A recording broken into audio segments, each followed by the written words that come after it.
உதவி செய்வாங்க, சமுதாய வேலையெல்லாம் செய்வாங்க. அதுக்காக நிறைய அடிபட்டிருக்காங்கன்னு நான் நினைக்கிறேன். ஆனால் அதுலேருந்து ஃபீனிக்ஸ் பருவம் மாதிரி ஒவ்வொரு முறையும் புதுசாக நிறைய பண்ணிச்சு. அதுக்கு மேலே மேலே வந்துடுறாங்க. சில டைம் ஒரு மாதிரி பொறாம வரும், எப்படி இவ்வளோ நேரம் கிடைக்குதுன்னு நினைக்கிறேன். நம்மளுக்கு வீட்டில் வேலை, ஸ்கூலில் வேலை, அதுலேயே ஒரு ஓஞ்சி போயிடும். இது அதுக்கு மேலேயும் செய்கிறேன் இந்த பொண்ணுன்னு ஒரு நிமிஷம் ஒரு கொஷன் மார்க் வரும். பட் எல்லாரும் எல்லாத்தையும் செஞ்சிட முடியாதுல்ல. அவங்க நம்ம ஃப்ரெண்டாக இருக்கிறதுனால அது ஒரு சந்தோஷம். அவ்வளோதாங்க. தேங்க்யூ.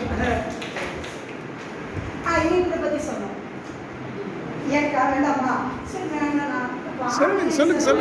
சொல்லுங்க. உங்களுக்கு உங்கள் பேரை பற்றி நீங்கள் சொல்லலாம். உங்கள் பேரை பற்றி நீங்கள் சொல்லலாம். நீங்கள் யார் வேணாலும் சொல்லலாம். சொல்லலாம். யார் வேணாலும் சொல்லுங்க.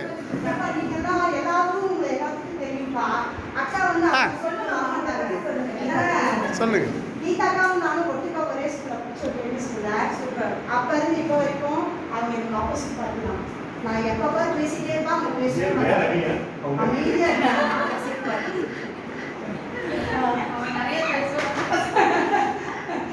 அதுதான். பட் நிறைய நிறைய ஸ்கில் இருக்கு அவங்ககிட்ட.